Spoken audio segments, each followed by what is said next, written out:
Mirë mbrëma dhe përshëndetje.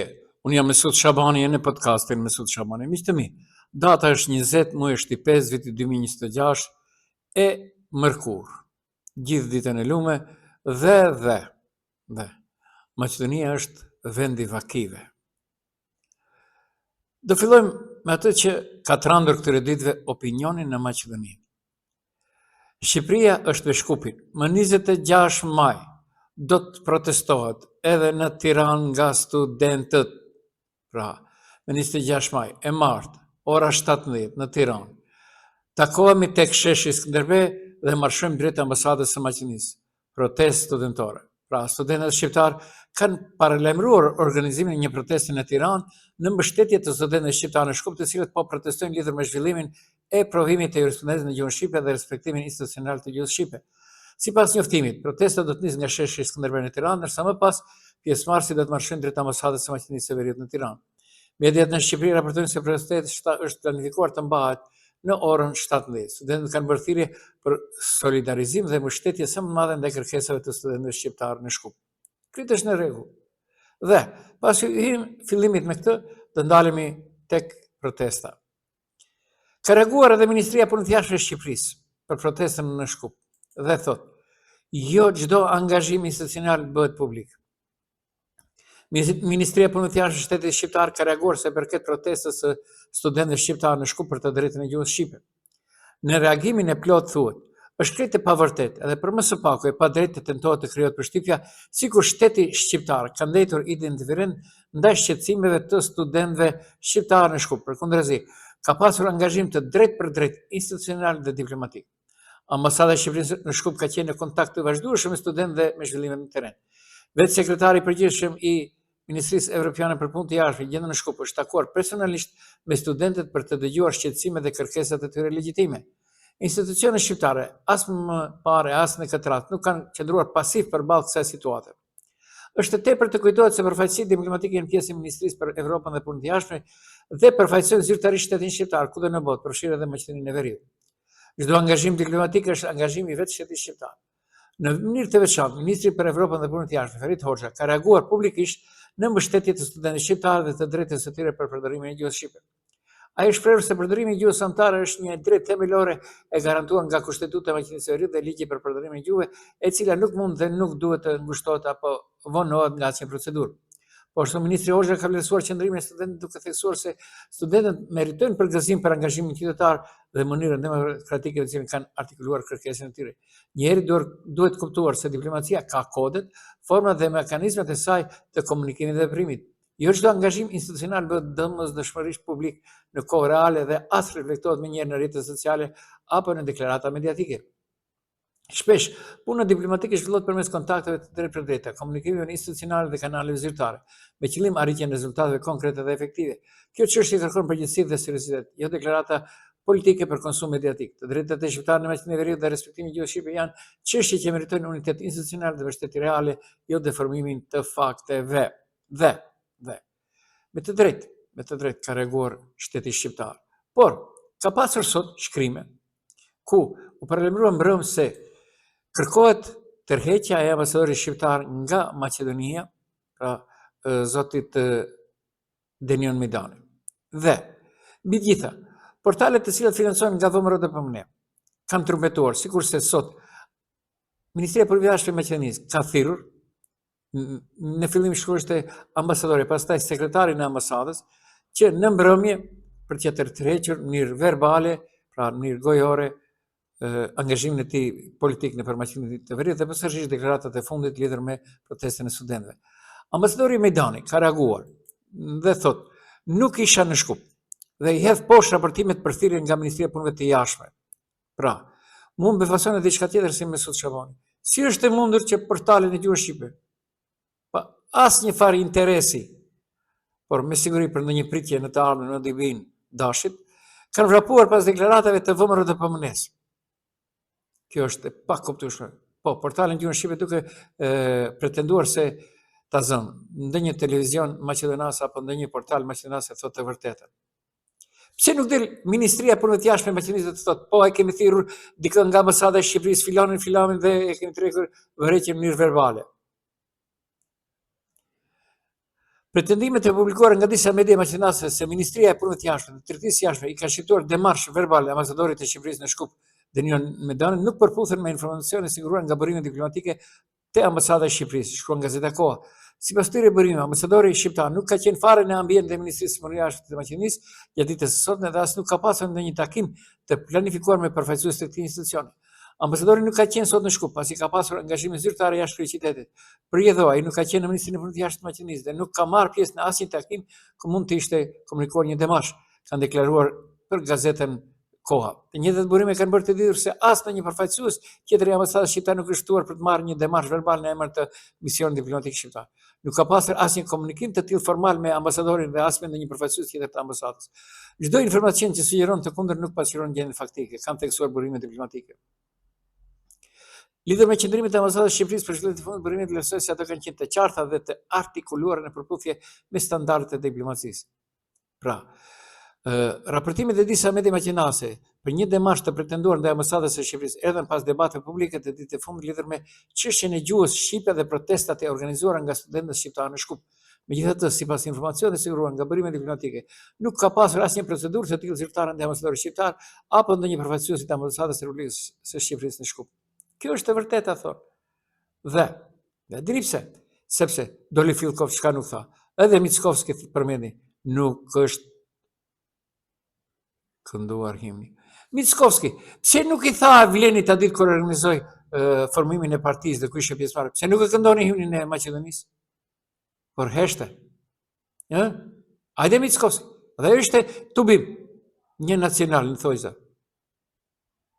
Shqipforës. Pra. Dhe, shumë çka është, pra, po e përfundojmë me Vlan Ademin, i cili ka reaguar me të drejtë sot, Mickovski dhe Filkovit. Po më do kisha thonë ndryshe me Vlan, je i ri në këtë punë. Nëse Mickovskit dhe Filkovit u pengon gjuha shqipe, atëherë pse e dërgojnë në Komisionin e Venecias, që të blejnë kohë, të marrin shumë çka tjetër, pra. Dhe a thua nuk e di këtë ministri i drejtësisë Filkovi? Se për sa kohë? Se edhe për sa kohë? Pra, Bilal Kasami dhe Izzet Mexhiti nuk e din, jeni të sigurt, se ligji për përdorim të gjuhës në Maqedoninë e Veriut në Komisionin e Venecias u dërguar në vitin 2019, erdhi në vitin 2025, 6 vite udhë bëri prej Venedikut deri në Shkup. Sa rrugë gjatë. Në këmbë të ishin nisur pa do vinte ligji. Atëherë, sa vite i duan propozimit të VMRO dhe Vlenit tash për ligjin për përdorimin e jurisprudencës? Çfarë nuk ka? Çfarë nuk do të dëgjosh? Politikë bërje më të ulët, më të poshtër dhe më të pistë anti-shqiptare, se në një parti shqiptare si Vlen nuk ka. Ata dolën rezile bën ambasadorin shqiptar, duke filluar nga e deri te tash del Bilal Kasami thotë, jo, ne nuk kemi kërkuar të rej. Çfarë janë ato gjitha ato deklarata kundër tij?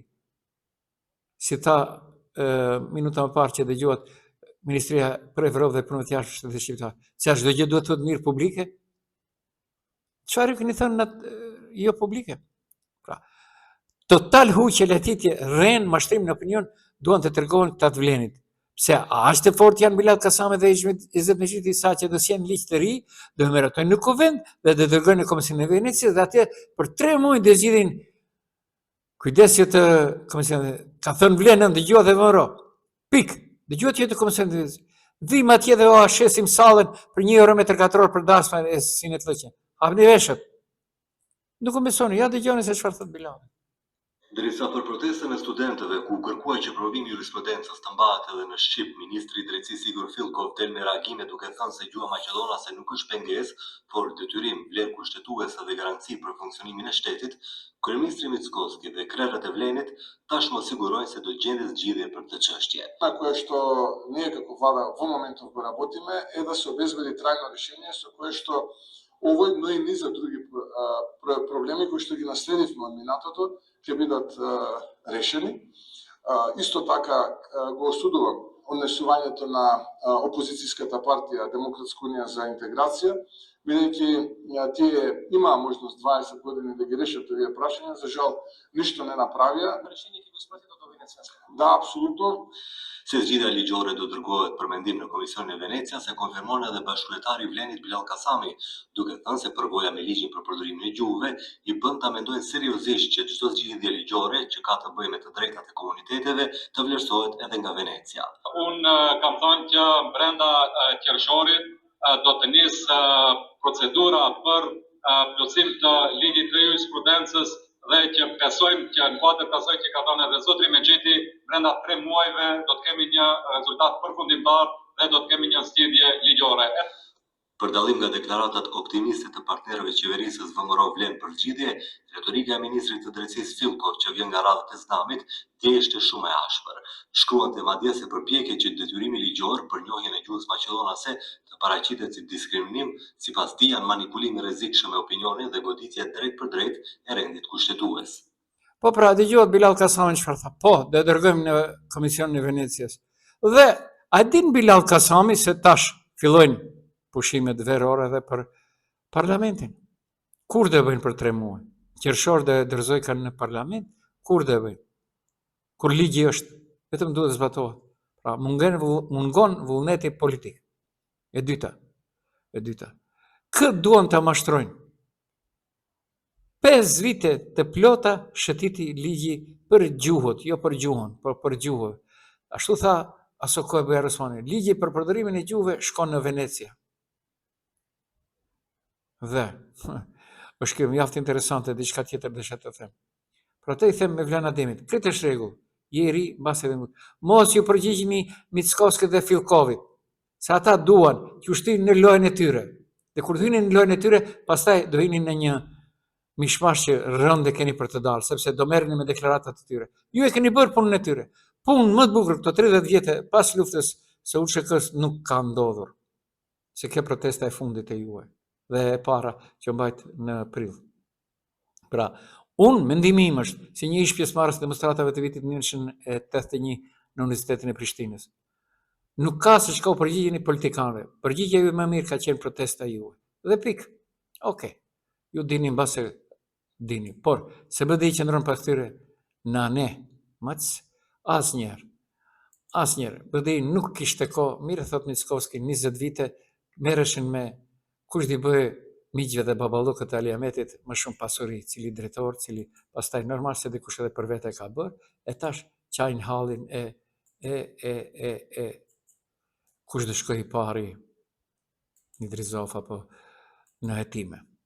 Dhe, nuk është dhe, por unë vazhdoj më tej, pra, gjithandej. Por këtë që është duke bërë Vlen me deklarata, kjo është vërtet e pahishme. Jo ndaj popullit, ka te populli shqiptar njerëz të cilët dinë, mendojnë dhe logjikojnë ndryshe nga ajo që. Se Ali Ahmeti nuk është ai që është, ka folur sot edhe Mendu Thaçi. Ta dëgjojmë se çfarë ka thënë Mendu Thaçi, kryetari i PDSH-s. Ali Ahmeti është takuar me Mickovskij. Disa herë. Ali Ahmeti është takuar personalisht me Mickovskij. Pa informuar juve dhe asnjë nga liderët tjerë të frontit. Dhe nuk ka informuar për këtë vëmendje. Dhe ai në këtë kosh do të opinionit shqiptar të thotë menduja është në vëmëron, unë s'jam, unë duke është e qesharak, unë kisha përkustim, dhe një marrëveshje që mos lejohet Maqedonasit ta bëjnë këtë që bëjnë tani. Kaq.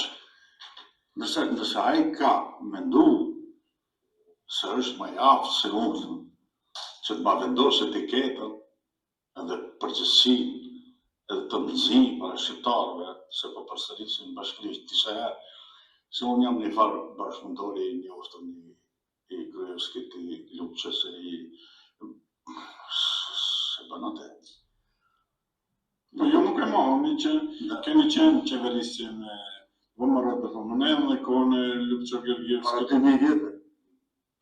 Po, në të 2001 dhe ama të lutëm 2001 rastisht, sepse në 2001 10 vitet e fundit ajë me vëmëronë. 10 vitet e fundit. Dhe të mendosh kështu, është shumë dhe burë. Dhe kush do thotë, në fund, çka bëre? Atë është ai Rregja i Mitrovic Kosovës, i thot ai, o Rregj, mos e bomba dvreta, se ka qelë, edhe do të vrasë vetën të kalli ty. Po pra, atë që e them unë, vetë njëri që nuk e besohet është Ali Ahmeti thonë edhe ndërkombëtarët. Diçka tjetër flet, diçka tjetër premton, diçka të tretë bën. Pra, në ndërkohë, pra, vleni po e merr njësoj taktikën e tyre. Po ata nga BDI dolën, nga kush dolën? Nga kush dolën? Se i zeti nga kush erdh? Po Bilali sekretar shtetëror i kuj ka qenë? Po, sekretar shtetëror në Ministrinë e Ekonomisë ka qenë. Okej, nuk është okej, por, të dërgosh një dokumentacion në UNESCO dhe pastaj të kërkosh edhe mendimin e Venecias për çdo gjë, kjo është. Pra, unë pres vetëm një ditë kur edhe neve shqiptarëve krejt komplet Mickovski do na dërgojnë në Komisionin e Venecias të shohim a jemi apo s'jemi, apo na kanë ndru. Debati për provimin e studentë gjuhë shqipe po merr për masa ironike politike. Pas protestës së studentëve shqiptar ku kërkoi që provimi të varet në Shqip, reagimi të Mbështetjes në Maqedoni po kryen përshtypjen se çdo kërkesë shqiptare duhet patjetër të kalojë nëpër filtrin e Komisionit të Venecijës. Atëherë merrni çoni edhe kushtetutën komplet. A dini se të gjitha këto ligje janë të bazuara në kushtetutë dhe të kaluara nëpërmes parlamentit. Parlamenti është institucioni më i lartë i një shteti. Çfarë kërkon qeveria aty tash? Zbatohet edhe ose shko. Mirë po. Ja, kanë gjetur aty tash disa peshq që nuk dinë as të nëtojnë, po vetëm futen thellë e më thellë. Dhe, unë do ndalem edhe në një temë shumë interesante. Tu tregoj se si funksionon qeveria e Republikës së Maqedonisë dhe si funksionon vlen. Dëgjoni, ama dëgjoni me vëmendje, nuk është për të thofin për zëvendësi, por për realitet. Ka dalë sonte Bekim Sali dhe e përsërit deklaratën e VMRO dhe përmes dhe qeveri dhe Mickovskit. Jemi lider në rajon, për atë Bashkimi Evropian në ka dhënë, dhe të shoh sakt çmimin, 65.7 milion euro nga BE-ja. Këtë rregull. Po nuk jeni lider, sepse ajo është rata e tretë o Bekim Sali. Unë jam para, dhe e kom nxjerrë të telegram.mk, jam para faqes zyrtare të Bashkimit Evropian. Faqe zyrtare. Ja, cilë është faqe? www.eeas.europa.eu Delegacionës Albania Komision Realizes. Dhe thot, Komisioni Evropian ka dhënë në dispozicion 49 milion euro për Shqipërinë, 44.2 milion euro për Malezi dhe 65.7 milion euro për Maqedoninë e Veriut në kuadër të planit të rritjes së BE-s për Ballkanin Perëndimor. Këtë në rregull. Mirë po. Kjo është rata e tretë. Me dispersimin e sotëm shumë totale lëshuar deri më tani në kuadër të instrumenti arrin 212 milion pikë 8 euro për Shqipërinë, 89.3 milion euro për Malezi, 142.1 milion euro për Maqedoninë e Veriut. Pra nuk është Maqedonia lider. Shqipëria është. Pse e rreni? Po pas rreni. Nuk ka dalë kot. Gjohet se ja po punon zëvendës ministër i parë, se diçka, kryeministër i parë. Total rren. Komplet. Vleni, më mirë ta qështë rren. Komplet. Për çdo gjë që flasin rren. Mirë thoshte Mickovski për Zevin, kur ishte në opozit. Çim më të fori usta lashe. Tash ata thonë, ky rren çdo gjë. Me këtë risho Bekim Sali nuk ka një kapacitet intelektual. Mjek dhëmbësh. Për politik nuk ka bërje, nuk ka nuhatje. Se ditë të notoj, me bryla, vider ati është mjeshtri, për është edhe. Dikush ka garantuar për Bekim Sali, do vërdet shkoj me Bekim, ja ti garantira. Çfarë nuk do të dëgjosh? Kjo është vërtet është rënqethse. Nuk e di prej nga aq poshtë mendojnë se jemi, mbase në Shkup mund të jemi. Lolo. Ai tash u kërkon studentët të këndojnë himnin, ai ishte në kongresin Mickovski, në kongresin e Vlindit ku nuk këndua himnin i Maqedonisë. Pse? Pse nuk ka thot atyre? Sepse i duan peshqit. Dhe, do ndalem edhe pak te, ajo që quhet Bilal Kasami. Nuk ka njërin Tetov që nuk qeshet. Më në fund edhe BDI ka dalë me një deklarat dhe kanë Tetov. Mafia urbane po glabëron hapësirat publike. Bajram Rexhepi Tetovën po e shesin cop. Shitet qendra sportive Tetov. 8.463 metra tokë, 5.155 ndërtim i lejuar, 15.2 metra lartësi ndërtimi, 760 denar metra katror. Bashkimi Demokratik për Integrimin Tetov, përmes kryetarit Bajram Rexhepi, ka reaguar ashpër ndaj planit për menaxhim me tokën ndërtimore për vitin 2026, duke akuzuar pushtetin lokal se po rrezikon edhe hapësirat e fundit publike në qytet. Jo, ka edhe disa të tjera Bajram, ka. Po përgatitet Tetovari, po përgatitet Monopoli 2. Në fund të reagimit dega e BDI-s Tetov thekson se nuk do të lejojë edhe as tolerojë si shton shkatrimin e hapësirave publike në qytet, duke paralajmëruar kohën e përgjegjësisë. Dikur do vijë koha e përgjegjësisë Bajram. Kur ai që ka miratimin e Ministrisë së Transportit, pra çdo gjë që është duke bërë këtu në Tetov e ka miratimin e Ministrisë së Transportit, pra të Nikolovskit. Nikolovski është mentori dhe baba koka e këtyre gjërave. Cila është delli, pjesa e njërit dhe tjetrit, mbase gjyqi mund ta dëshmoj, po kur do bin prej pushteti. Pra, kush tha se nuk ka betonizim pamërshishëm Tetov? Kush tha? Kush tha se nuk ka papastërti totale Tetova? Dilni kontrolloni kontenjerët. Kush nuk tha se s'ka ujë? Kush nuk tha se nuk ka plur? Krejt! U ka patëm premtuar mbi 1.000 sa shtëpi legalizimet të tokave nëpërmes Miftinisë dhe Miftinia tash vetëm që nuk ka tregon gishtin. Pa pare s'ka asgjë. Mbi Arabatin Babateq. Dhe ta janë shokët e Bilalit. Okej, nuk është okej, pra. Vetëm shkohet në keq e më keq. Ngrihesh në mëngjes dhe thua shqyr që pastaj thon Teravari, tash e kujtuar se premtuar mbyllet e plotë të Biços dhe nuk u realizon. Ta që janë në këtë anti-Biçozin. Si kishtë thonë i Kaçanikut të shkryja agës nakull. Këtë janë për të shkryt nakull. Me hoxhe, me kretë. 100 herë janë takuar me pushtetarët, qofshin të Vlenit, qofshin të VMRDP-s dhe tash mbahen hoxhallar. Okej, nuk është okej, por unë këtu ju përshëndes. Dëgjoni nesër mbrëmë.